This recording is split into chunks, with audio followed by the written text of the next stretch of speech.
ang mga maleta rin ng pera. At marami pa pong iba na katulad nitong mga larawan. At dito sa taas na larawan ay ipinapakita lamang na yung isang malaking maleta ay hindi kayang o halos hirap na buhatin ng 3 katao.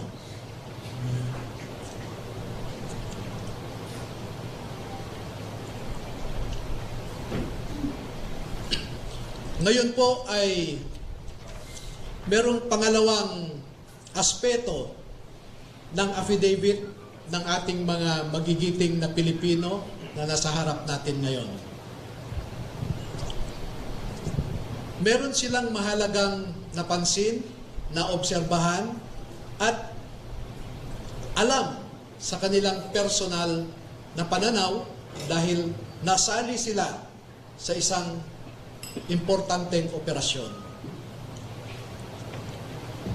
Ito po ay patungkol sa nangyaring operasyon ng ICC. This one.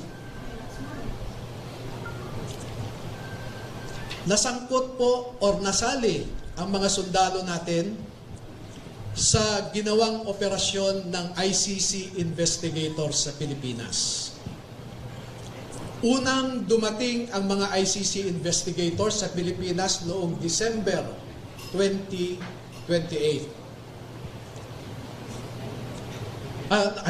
December of 2023. At bago mag-December 2023 ay inutusan sila na magpapalit ng peso to dollars.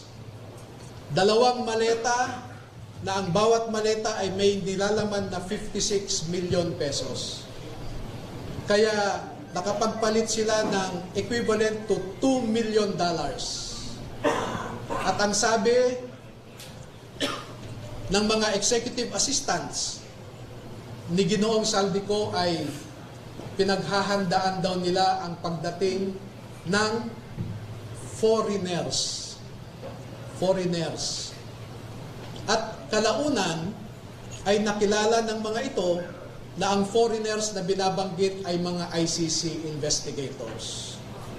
At nakapaloob dito na ang ginawa nila ay mag-interview ng mga witnesses na ipinapaarating sa kanila ni Sunny Trillanes.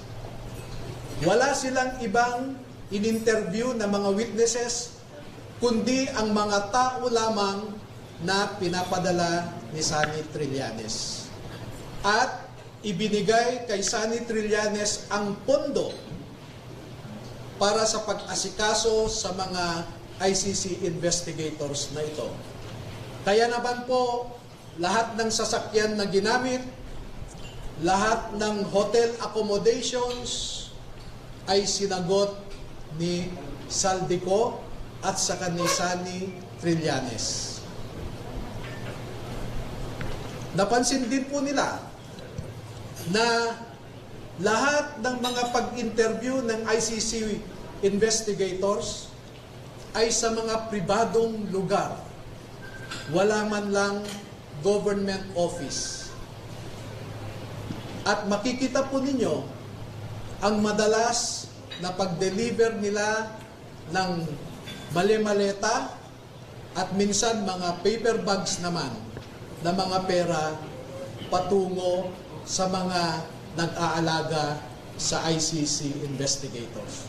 Lahat ng pagkain nila, lahat ng ginamit nilang sasakyan, lahat ng hotel, lahat ng mga condominium units ay sinagot ng grupo ni Sunny Trillanes at saka ni Saldico. At bilang isang abogado po ay nababahala ako dito. Dahil ang sarili kong konklusyon na hindi naman nilahad ng mga sundalo na ito dito sa affidavit nila. Pero bilang isang abogado, ay nakikita ko ang isang mabigat na suliranin ng isang third world country na katulad natin na siya lamang pinag-iinitan ng mga ICC. Hindi nila kayang because they only interviewed people sent to them by Sunny Trillanes. Nakapasok din sila sa bilibid prisons para kausapin ang tatlong na sentensyahan sa pagpatay kay Kian de los Santos. Meron din silang kinausap na mga di umano ay EJK victims' families sa bahay kalinga ni Father Flavie Villanueva. At lahat ng gastos ni Father Flavie Villanueva ay sagot ni Saldico. Number 2, dahil December 2023 lang unang pumunta ang ICC investigators sa Pilipinas, ay hindi nakakaduda that the ICC investigators manufactured the existence of ICC jurisdiction in the Philippines because the residual jurisdiction of ICC ended in March of 2019, or 1 year after the Philippines deposited its articles of withdrawal in the United Nations. Number 4, the ICC investigators themselves committed graft and corruption. Dahil bakit hinayaan nilang lahat ng sasakyan, lahat ng pagkain, lahat ng accommodations nila ay sinagot ng mga tao na kilala naman nila na kalaban ng kanilang iniimbestigahan. At panglima, ang mandato ng ICC ay di umano protektahan ang human rights ng mga tao. Pero bakit hindi sila nagbigay o nirespeto ang human rights ng isang tao na kanilang iniimbestigahan sa pamamagitan sana ng pag-imbestiga ng mga ibang tao na hindi pinapadala ni Sunny Trillanes? So yan po ang buod ng kanilang affidavit. At una ko nang ipaalam sa inyo na bago po kami magbigay ng buong kopya sa inyong lahat, ay pahintulutan muna ninyo kami na isumite ito sa Office of the Ombudsman para makita natin kung umaandar pa ang sistema sa Office of the Ombudsman. Dahil isa ang ngayong Ombudsman natin na binanggit dito sa affidavit.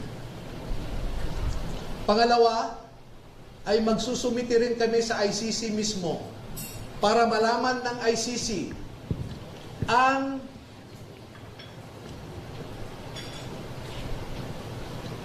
so that ICC will know how the ICC investigators conducted themselves in the Philippines.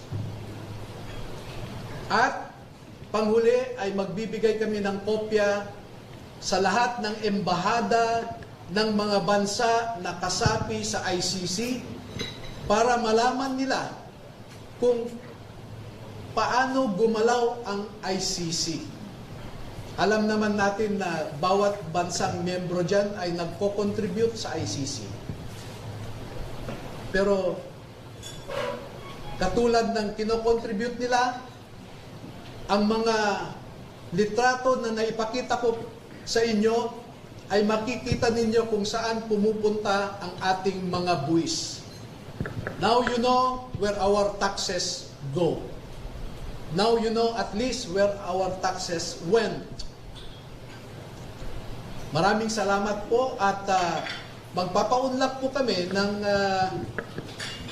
katanungan at kung maaari ay 10 lamang Kasi alam niyo po, sa ngayon ay meron ng nakaabang sa labas na handang manakit o manakot sa ating mga sundalo.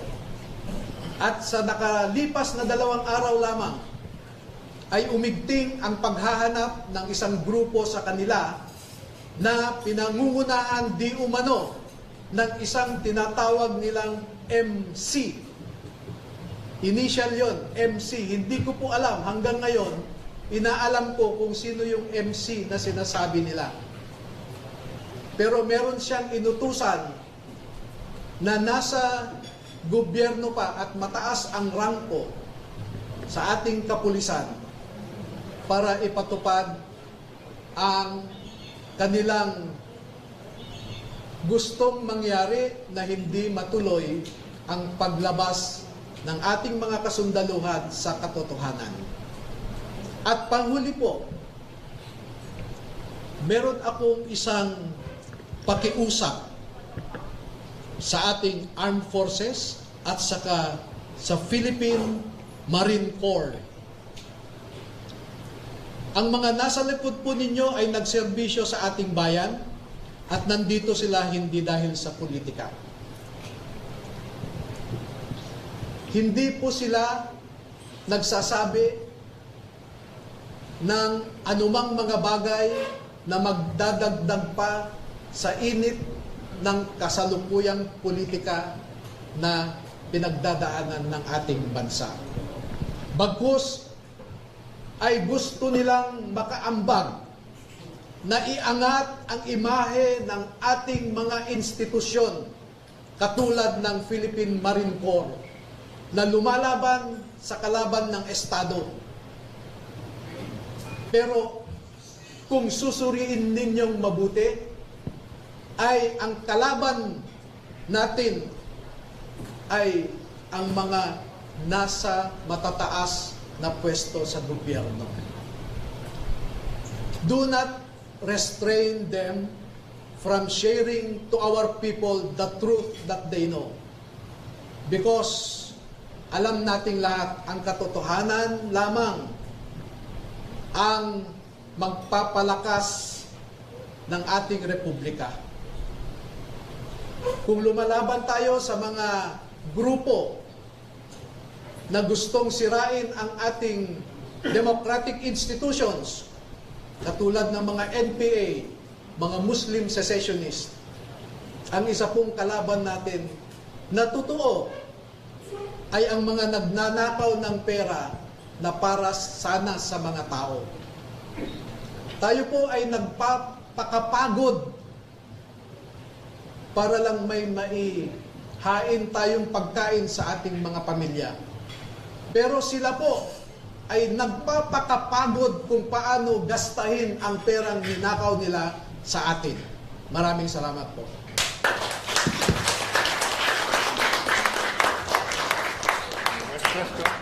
First question. Okay. Eden Santos po from Netflix. Alam mo lang po, why only now? Lapit ka lang dito. Lapit ka lang. Vaccine binamalis. Bakit po ngayon lang po lumabas o lumutang ng ating mga sundalo at pagkaka-aresto, kaya dati sa ulo at lumawak pa or hindi pumalis matapos tapos yung investigasyon sa blood control scandal. Welcome na sila po pala ay personal knowledge dito sa malawakang anomalya sa corruption sa gobyerno. Alam niyo po ay matinding pananakot at paglilinlang ang dinaanan ng mga empleyado ni Zaldy Co mula nung umalis siya sa Pilipinas.